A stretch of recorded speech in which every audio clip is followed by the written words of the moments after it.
and welcome to the podcast Buffy and the Art of Story. If you love the Buffyverse and you love creating stories or just taking them apart to see how they work, you're in the right place. Today we're talking about Season 1, Episode 2 of Angel, Lonely Hearts, where Angel tracks a serial killer in the singles bar scene. If you want to hear breakdowns of Buffy the Vampire Slayer episodes, those are all in this podcast feed. Just scroll back and you'll see from episode 1, Welcome to the Hellmouth, through the finale, Chosen. I am Lisa M. Lilly, author of supernatural thrillers and traditional detective mysteries, and of the Writing as a Second Career books for fiction writers. There will be no spoilers for Angel in the discussion of Lonely Hearts, but I may occasionally refer to Buffy episodes. Okay, let's dive into the Hellmouth, otherwise known as Los Angeles. Lonely Hearts, which is sometimes referred to as Lonely Heart in a couple different databases, so I am not clear which is which, but IMDb says Lonely Hearts, so I'm going with that. Aired the first time on October 12, 1999. It was written by David Fury and directed by James A. Contner. It starts with Angel brooding alone in the dark in his office. We get some opening conflict right away. Doyle snaps on the light and reminds Angel it's important to get out in the world. It is Friday night, and Doyle suggests all three of them go out for drinks. Angel quickly catches on that Doyle mainly wants to have a reason to hang out with Cordelia. Doyle wants Angel to talk him up, but don't mention that Doyle is half demon. Women sometimes don't like that. This is a nice way to get in that bit of Doyle's backstory. Cordelia joins them a moment later. She's excited because the new business cards came. Their phone number is there, and there is a line drawing. Angel guesses it's a butterfly. Doyle says, oh no, it's clearly a bird, and then thinks maybe an owl. Cordelia smacks Doyle's arm. It's an angel. Now we get the story spark, that moment that sets off the main plot. It comes very fast here, and it's very clear. After Cordelia smacks his arm, Doyle doubles over in pain, but not from his vision. He sees people dancing at a bar, and he has a feeling that something bad is going to happen, and that's it. Angel guesses they're going out after all. The scene cuts to a blonde woman, Sharon, at a bar. She is talking with a guy, Kevin. When he joins her, he says, God, I really hate places like this, don't you? And we go to credits. On return, Sharon and Kevin are talking about how hard it is to meet people, but you have to try. Cordelia, Doyle, and Angel come in. They all look around awkwardly. Cordelia hands out business cards telling people to call if they're being harassed by someone or something or need help.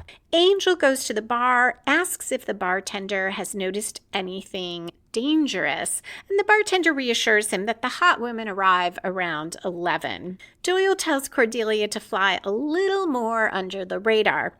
He is worried about being flagged by the cops as vigilantes. He suggests she start conversations more naturally, ask people about themselves, but Cordelia says she doesn't need to do that. She's an actress. She can read people, and she points out different ones, calling one guy jazz hands. She points to Sharon, who is going up the stairs and out with that guy. Cordelia calls her Sarah, plain and tall, and says she must have money to snag the Calvin Klein model she's leaving with. Meanwhile, Angel insists he's not hitting on her as a woman walks off from the bar. Another woman, she's blonde, her name is Kate, we find out, asks if he's okay because he really does seem confused and troubled. She says he looks bad and then stutters and stumbles and says, no, she didn't mean bad, he looks good. He is awkward too and asks if she might be in need of some rescuing, and they joke about being very bad at talking to people in bars. When she asks what he does, he claims he's a veterinarian. Cordelia is frustrated that Doyle's vision was so vague. He calls the visions a gift despite the disabling migraines that come with, and Cordelia says, if that was my gift, I'd return it. Kate tells Angel she has trouble trusting people, especially in a place like this.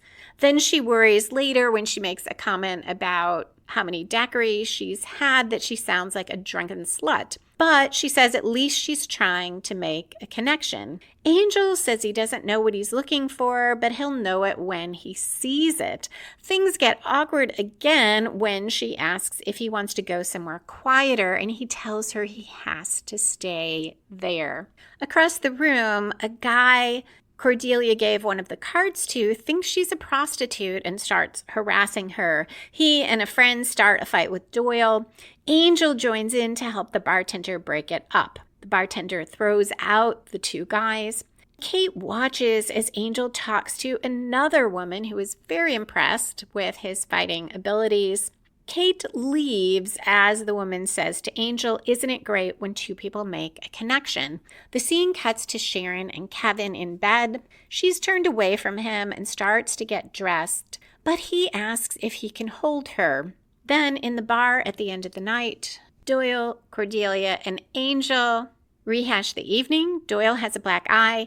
Angel thinks his vision must have meant something more than that he should go break up a bar fight, and he asks the others who needed help here. Cordelia says everyone, and they talk about how much simpler it used to seem to meet people. Cordelia remembers it being so much easier in high school because everyone had a lot in common, like being monster food. This is an example of how the episode uses humor to bring in exposition, which is a really good device. In this case, it reminds the audience that Cordelia's high school past involved dealing with demons, and last time we found out she knew about vampires because of it. Then Cordelia mentions how much harder it must be for Angel than the others since he can't sleep with anyone due to the risk of losing his soul, becoming evil, and killing everyone.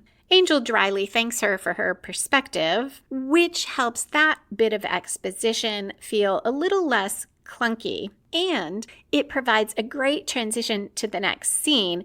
We cut to Sharon and Kevin. There's blood all over the bed sheets. Sharon is getting dressed. Kevin's dead body behind her on the bed. This and the next scene are the first major plot turn in the story, the one that comes from outside the protagonist and turns the story in a different direction. So we have that murder, and then at the office, Doyle and Cordelia, they don't know about that, but they are searching online and learn that a while back a woman disappeared and she was last seen at Doyle, the club they were at the night before. And then 3 weeks ago, a man's body was found in a dumpster near there, eviscerated. As Cordelia and Doyle research eviscerating demons, she comments how disgusting demons are.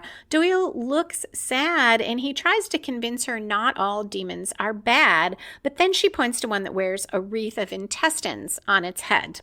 Angel goes back to Doyle and runs into Kate outside. He apologizes for being rude the night before, but when she suggests he buy her a drink, he tells her she shouldn't go into the bar tonight, and then can't explain why he's going in. Kate tells him she'll go where she wants and he can go to hell.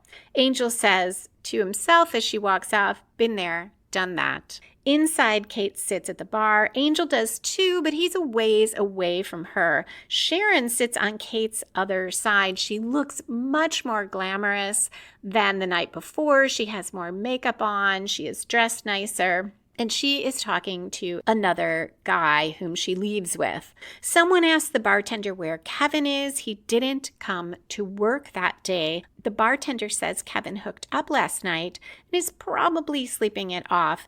Angel overhears, asks who Kevin left with. The bartender calls Sharon that dowdy chick. And by the way, only on TV could Sharon be Sarah Plain and tall or dowdy, even without the additional makeup. She is in no way dowdy or plain. The bartender gives Angel Sharon's last name, and he finds a phone book at a phone booth, things of the past, and looks up her address. The scene cuts to Sharon and the guy in bed. He apologizes. He wanted this to go better. She holds him, and the scene is intercut with Angel running in the street. As Sharon presses against the guy's back, an alien-like creature bursts from her upper stomach area and burrows into the guy's back. As with last time, Angel bursts into the apartment too late. Sharon's body lies dead on the bed. The demon inside the guy, so he just looks like the guy again, has just gotten dressed. Angel tells him he has to stop. The demon says he will. He just has to find the right body. He can already tell that this isn't the one he can live in. It feels wrong. The two fight. The demon is really strong, and it throws Angel against a wall and runs out. Kate enters. Angel tells her he knows what this looks like. She pulls out a gun and a badge and says, "So do I." This is right around the middle of the episode, and we did have a reversal for Angel. 2 reversals, really. He didn't get there in time to stop the demon. I guess 3 reversals. And he still couldn't stop it from leaving, and then Kate catches him. On return, Angel is not able to convince Kate that he's a private investigator and they're on the same side. She accuses him of being a sicko who carves people up, and she talks about how it must be so hard for him trying to make a connection.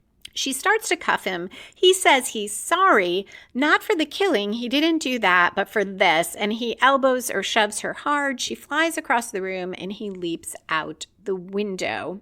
Doyle and Cordelia go to her apartment. Angel said he would meet them there. Doyle comments on it being a big mess. There are clothes and old dishes all over.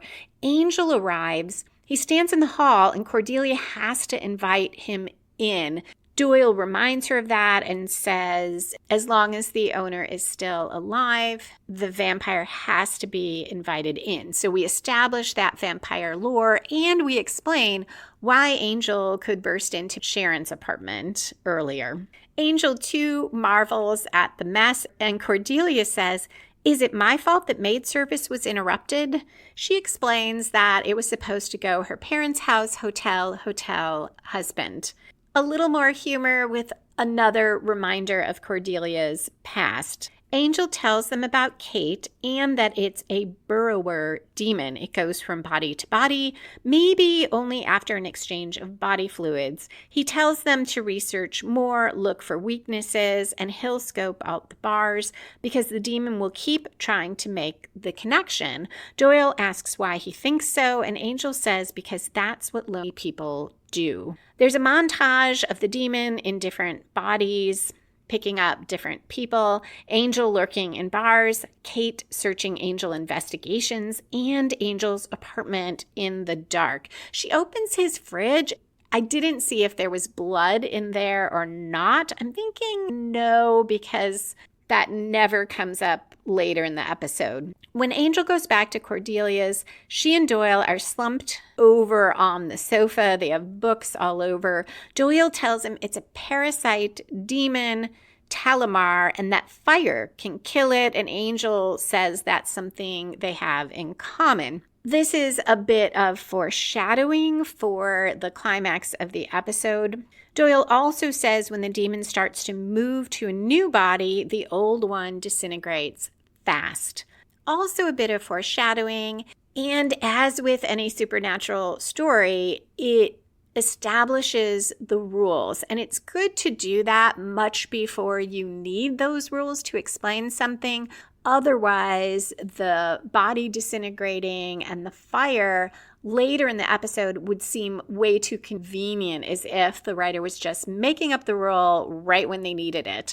Weaving it in earlier and making sure the audience knows ensures that it does not feel random. Angel calls Kate. She's been tracking the longer, and he proposes to her that they meet and share information. I love that Kate says something like, sure, it's on her list to meet with a serial killer today. Such a nice change from often in these types of stories when a character does something that just makes them too stupid to live. If Kate was just like, oh yeah, sure, do you want to meet somewhere deserted so that you could attack me?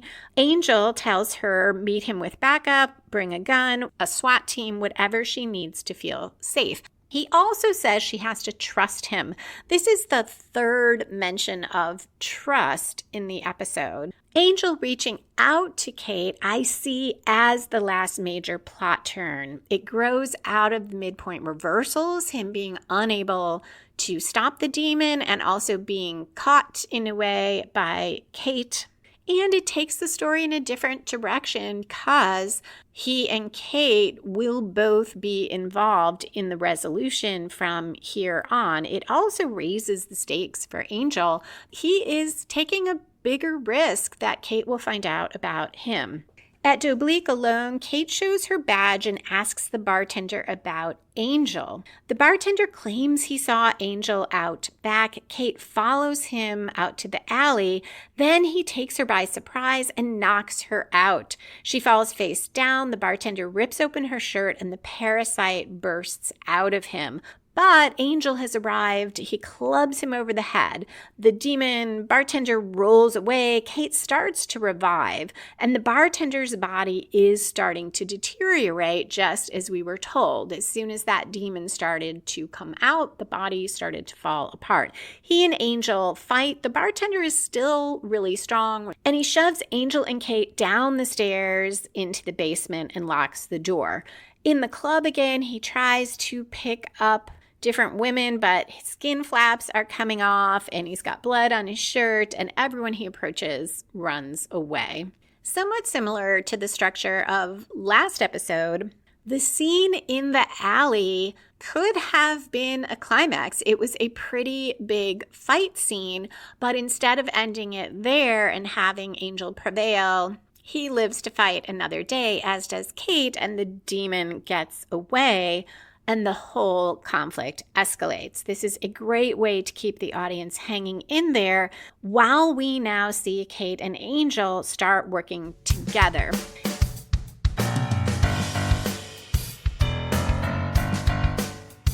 Longtime listeners of the podcast know that the deaths of my mom and dad were caused by someone who chose to drink and drive. That's part of why I was so thrilled to learn about Ritual Zero Proof. Ritual Zero Proof delivers the flavor and the fun of traditional spirits without the alcohol. Each variety, from tequila to whiskey, brings bold botanical flavors to your cocktails. It gives you options, whether you want to avoid alcohol all the time for health or other reasons, or just some of the time so you can celebrate without concerns about driving home after, or whether you'll be as sharp as you want to be first thing in the morning. Best of all, my podcast listeners get the very best deal available. If you go to ritualzeroproof.com and use the promo code BuffyStory, all one word, at checkout, you'll get 16% off any product.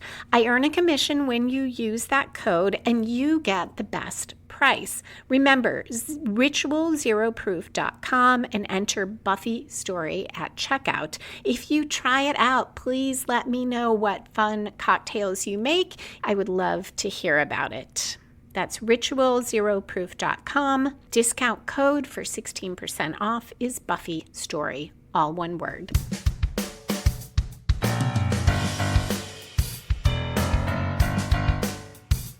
Angel says they can go out the windows. Kate is skeptical. Those windows are at least 20 feet up, and there is nothing there that would allow them to climb to them. Angel pulls a grappling hook with a line on it from his belt, and Kate says, "Who are you?" But when Angel shoots the hook, it catches on a wooden beam and fastens, but the whole beam collapses. Kate then takes out her gun, runs up the stairs, and shoots out the lock. which made me wonder, could an angel have just broken down that door? But the fight with a demon probably wore him out, and it's one of those stairs that is directly at the top of the stairs. So if he's worn out, probably a run up the stairs wouldn't really allow him to get the momentum and strength he would need. Plus, I just like that Kate is very capable here, despite that the demon was able to take her by surprise. The demon bartender heads down the street looking for someone. The body is deteriorating more. Angel and Kate run out of the club and split up to look for the demon. The demon passes what looks like homeless people gathered around a fire in a metal trash barrel. He grabs a woman and drags her down an alley. Angel catches up, runs into the alley. He saves the woman. He and the demon fight. The demon almost shoves Angel into that barrel of fire. That's why it's so important that we establish that fire was dangerous to both of them early. Angel finally is able to shove the demon into the fire, but Angel collapses onto the pavement out of strength. The demon bartender catches fire. He's squealing, but he's staggering toward Angel, who seems unable to get up. He was too injured in the fight. It almost looks like the demon will reach Angel, but Kate has caught up and she shoots the demon, who falls to the ground. So that is the end of the climax. Together, Kate and Angel prevailed. And now we are in the falling action section of the episode, which ties up any loose ends and sets a few expectations for future episodes, or at least weaves in some story questions.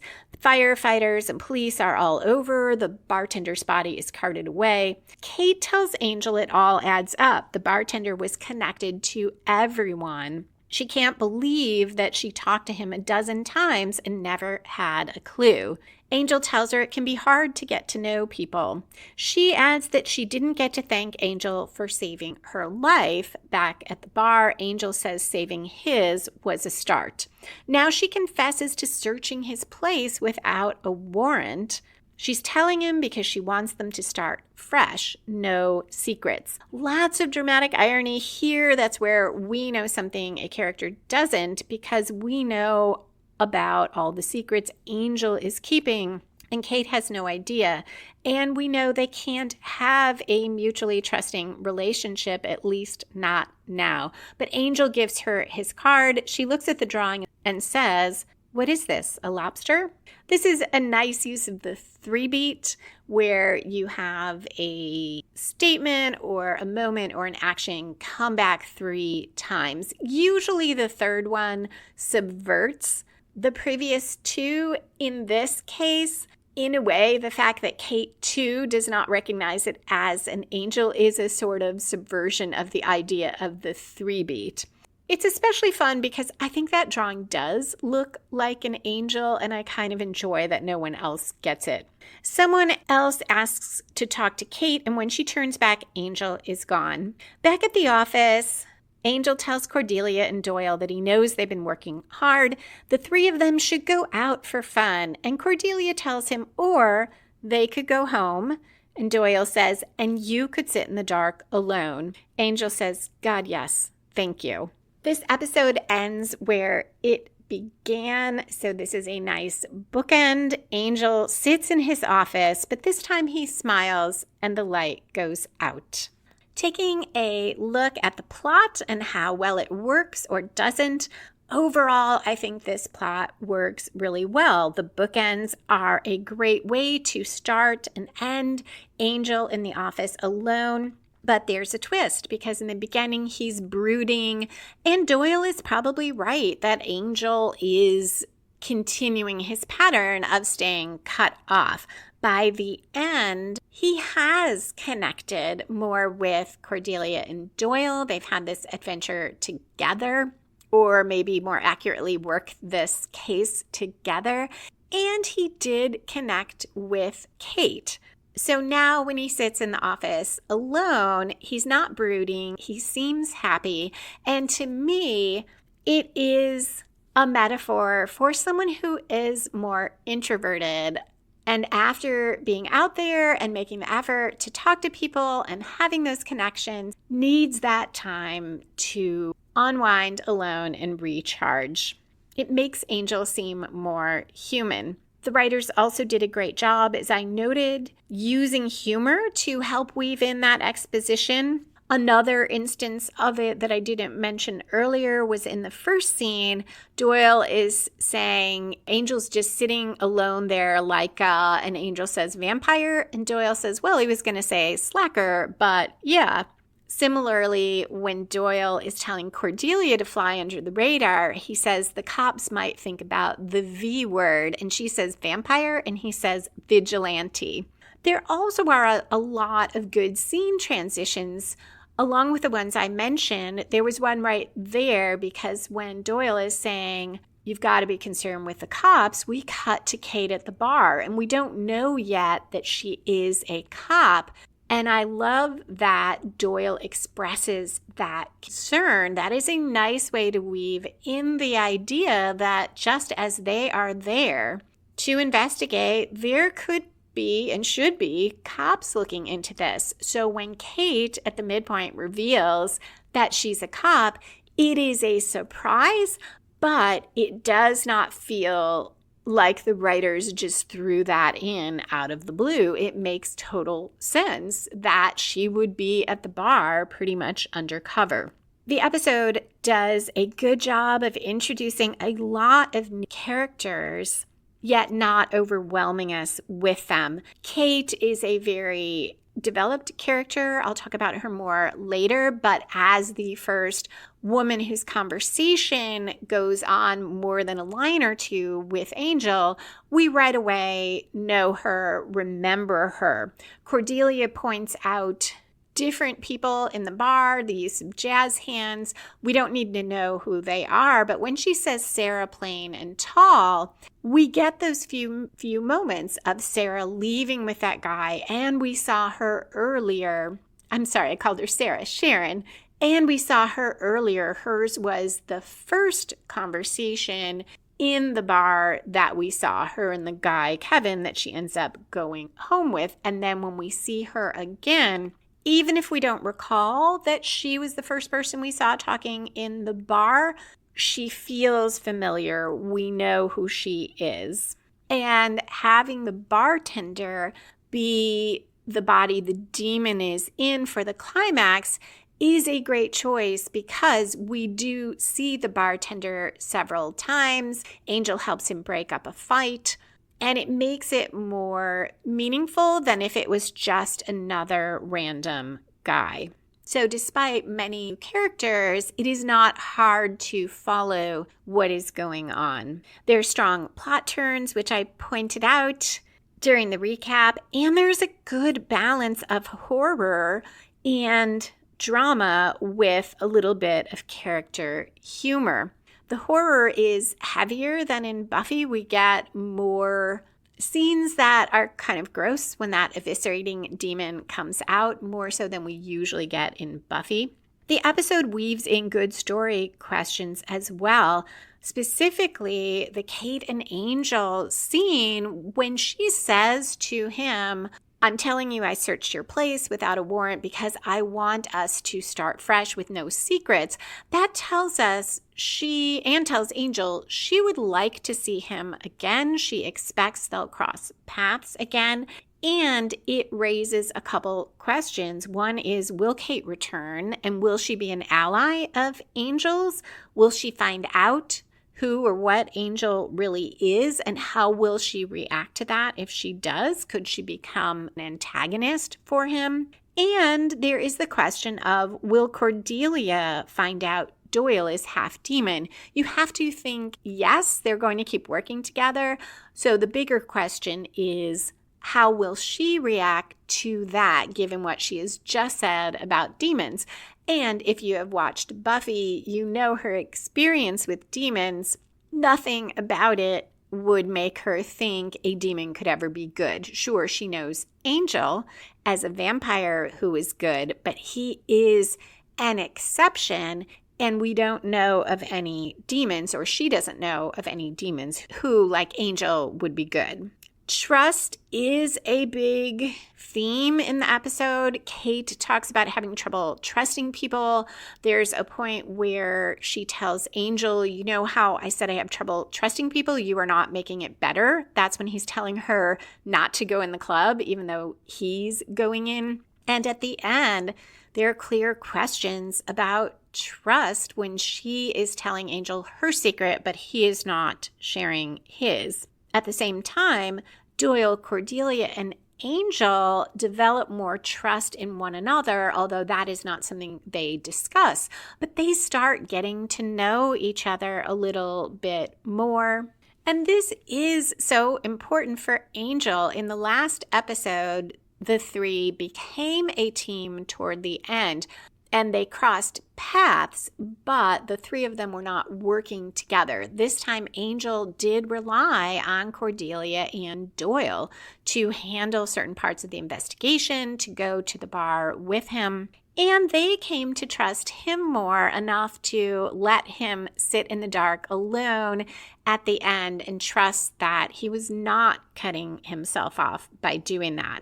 Which brings me to the other theme, which is connection. That theme is a bit heavy-handed. The idea of making a connection is mentioned quite a few times. It certainly fits with Angel, how he struggles to connect. He is really very bad at it. At the beginning, he connects with Kate, but it's partly because she is there doing a job as well. She's probably trying to figure out if he might be a killer. And the demon, of course, is only able to move from body to body after making a connection. Although that is a little bit undermined when we get toward the climax because he knocks Kate out, the demon thing bursts out, the parasite, and it's just going to burrow into her. They haven't had any sort of sexual content. So there's a little bit of a question on the street. Why is he then trying to pick people up or make a connection again if he could just do what he tried to do to Kate? But up to that point, it is about connecting. And we do see Angel follow the path of connection through the story, starting out isolated and brooding in the dark, ending in the dark, but having made connections. Finally, there is a strong theme about secrets and revealing yourself, being vulnerable enough or not to reveal yourself. Doyle is still hiding who he is from Cordelia.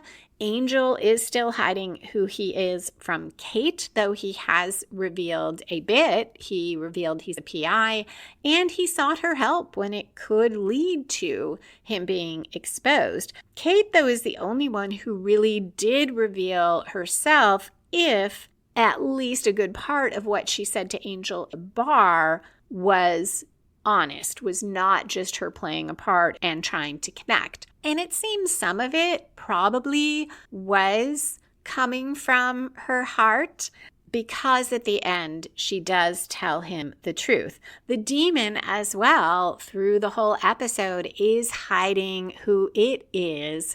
It starts losing its own battle to survive when it becomes more and more obvious what it is. As that body starts falling apart, it's not able to make that connection. This brings me to the characters, the character arcs. Doyle becomes a bit more likable through striving to get to know Cordelia. Last time, I told you I was a bit creeped out when he referred to her as a stiffener. This episode, he seems more engaging because, yes, he wants Angel to talk him up, but he is self-deprecating about it when Angel says, but I hardly know you. And Doyle says, well, that should be easy then, or that should make it easier.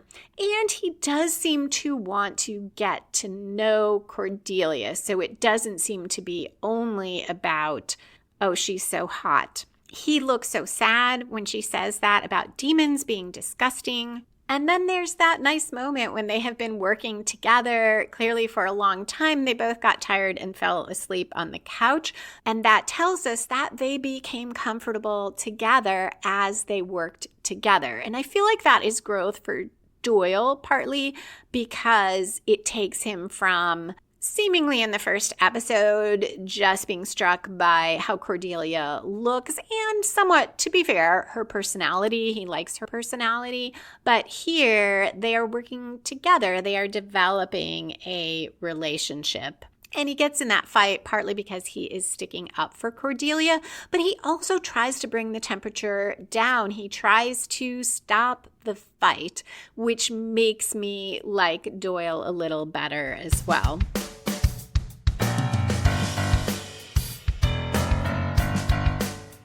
If you are enjoying the podcast and want more of it, there are additional episodes on Patreon. You can become a member for less than a coffee a month, and you'll get bonuses like God's Guilt and the Weight of the World, Is Riley a Boyfriend Bot? And the most recent episode revisiting Welcome to the Hellmouth and the Harvest after watching all the way through to the end of season 7. Everyone who becomes a member gets a free digital copy of Buffy and the Art of Story, the book, season 1. And if you join at the second tier, you can get access to How to Plot Your Novel from Idea to First Draft. That's my online self-study course for novelists. Or anyone can buy the modules of the course separately. All of that is at patreon.com/Lisa M. Lilly. That's patreon.com/LISA, M as in Marie, LILLY. And thank you, as always, to the patrons who support the podcast. You help keep me excited and engaged going forward, and you help defray some of the costs of podcast hosting. That's patreon.com/Lisa M. Lilly.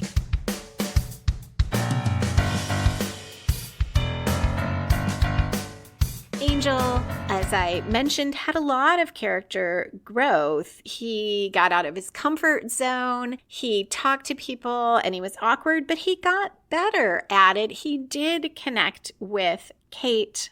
And it's partly because Angel, at least, was being somewhat honest. He is a little lonely. And then at the end, Angel is willing to go out. He suggests going out together because he thinks that's what his friends want. So he has grown in that I'm just going to brood alone and I don't really care if Doyle wants to go out or Cordelia is excited about the business cards, to being willing to do that. And they have grown by letting him be who he is. Kate is such a layered character because we get to see both sides of her. We see her undercover, the woman who hangs out at the bar every night. We don't know yet how much of what she says is authentic to who she is, but you get the feeling some of it is when she says, where else are you going to meet someone other than work? Now we know she's a cop and might guess that that would be a difficult place for her to meet somebody, that there could be lots of complications there. Her trouble trusting people probably is true. I would imagine she sees the worst sides of people. She's not just a cop, but a detective. And it probably does make it hard to trust people.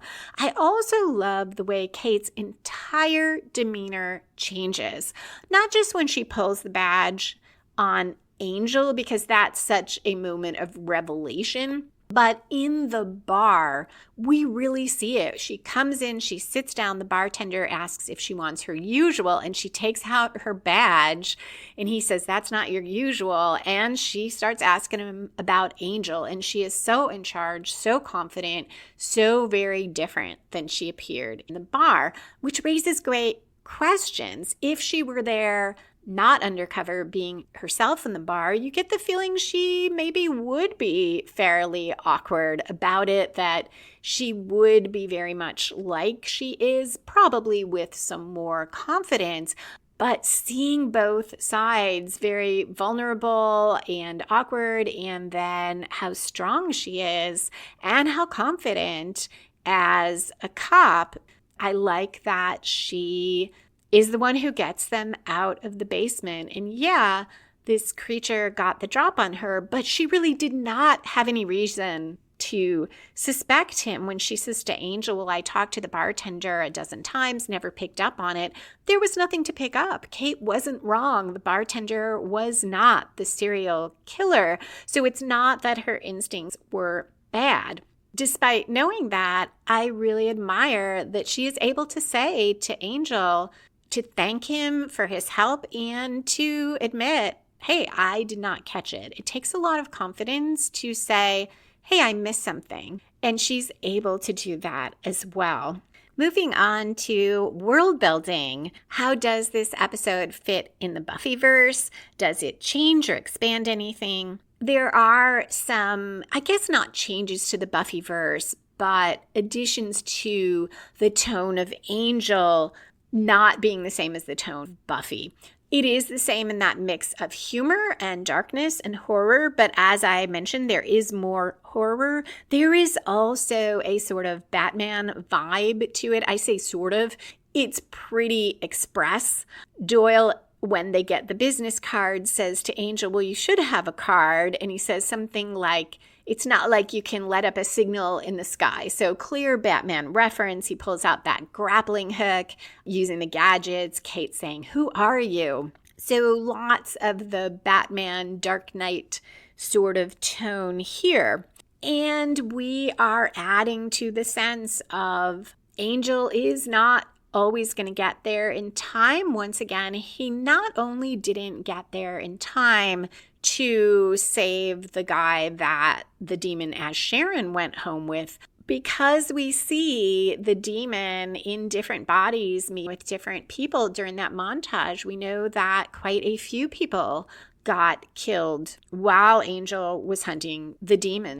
This is different from Buffy. The specific reference to vigilante also cues us to that. I did have to look up, I know what a vigilante is, but I wanted to look up a formal definition. And what I found is generally it means someone is a member of a self-appointed group who is trying to enforce the law but doesn't have legal authority, often because they see law enforcement as inadequate.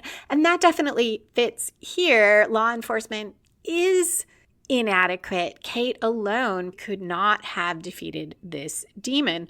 But I like that there's a twist because Angel was also struggling and Kate helped him. This is different than in Buffy. In Buffy, the police either don't know about demons and vampires. At first, we think they don't know. And then they're often both making things easier for demons and vampires and harder for Buffy, not necessarily purposely, but they are part of Principal Snyder and the mayor's cover-ups when they come up with cover stories for what happened. And when the detectives investigate Ted's death, remember Ted the robot, Buffy is questioned. And of course, they don't know, and even Buffy doesn't know at that point, that there's anything unusual about Ted. Later, when they investigate the murder of the deputy mayor, they are additional obstacles to Buffy.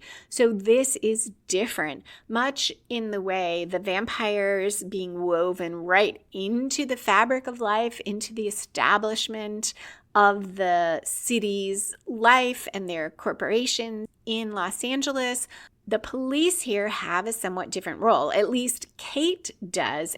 The vampire rules seem to be pretty much the same. That fits the Buffyverse. And the things I just mentioned don't really change the Buffyverse. They are just ways that the show is different in tone.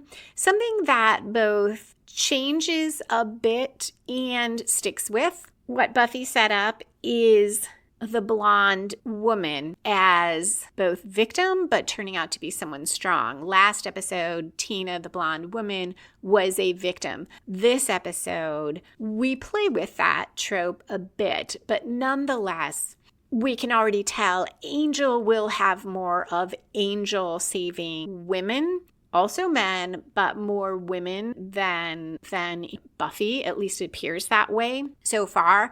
But it does also play with that trope because now The blonde woman, Sharon, yes, in the beginning, she is a victim, but we don't know that. We think she's the killer because we don't know about the demon yet when we first see the guy she's with dead. Then the demon moves. It moves into a man and then into a woman. So there are almost as many male victims as female. We do, however, spend more time with female victims. Sharon, we spend a lot of time with, and then at the end, woman is in the bartender's body and attacks another woman. But certainly the bartender is a victim as well. So it kind of balances. And Kate does subvert the trope. We think she is there in the bar, maybe another potential victim. We don't know. Maybe that's why we're spending so much time with Angel and Kate. And then at the midpoint, it turns out she is a cop. She is strong. We find out she is smart. She helps Angel. So that is a bit of a subversion of the blonde woman as victim idea or trope. In a different way, though, Kate fits the Sunnydale trope of forgetting what doesn't fit when you see something supernatural and rationalizing the rest because she thinks the bartender was the killer all along. It does not occur to her that anything supernatural is going on. To be fair, I do not think there was anything she saw other than Angel jumping out that window and not getting hurt that should tell her that there is anything supernatural. She is knocked out when the eviscerating demon starts to come out. She does not see any of that, and the guy is on fire by the time she shoots him. So overall, this episode is pretty consistent with what we know of the Buffyverse. It is mainly playing, I would say, on the edges, a little bit different tone, and certainly it's a different city, so you can say, okay, there's Sunnydale, there's Los Angeles, very different worlds, but no major changes to the Buffyverse. Which brings me to my rating of the episode from 1 to 10, with 10 being my favorite Buffy episodes like This Year's Girl and Who Are You? Those are the Faith, Buffy, Body Switch episodes. And about 3.5 being my least favorite Buffy, Where the Wild Things Are. Leaving some space to go below that just in case it's necessary. I put Lonely Hearts at a 7.5. I couldn't quite go higher. It's a solid episode. Nothing in it is super stellar or blows me away, but it is a very good early episode, and it does what it needs to do, consolidates the team, and brings in someone who might be a new recurring character, Kate, who is intriguing to me. Thank you so much for listening. Come back next time for a crossover episode, In the Dark, which comes after the Buffy episode Harsh Light of Day. In the Dark, Oz brings Angel a ring that protects the wearer from ever being killed, but Angel is not the only one who wants it.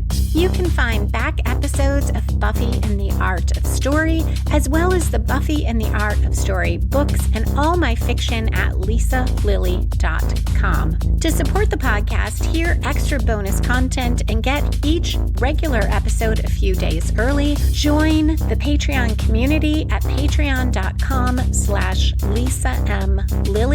Music for this episode was written and performed by Robert Newcastle. Buffy and the Art of Story is a production of Spiny Woman LLC, copyright 2025. All rights reserved.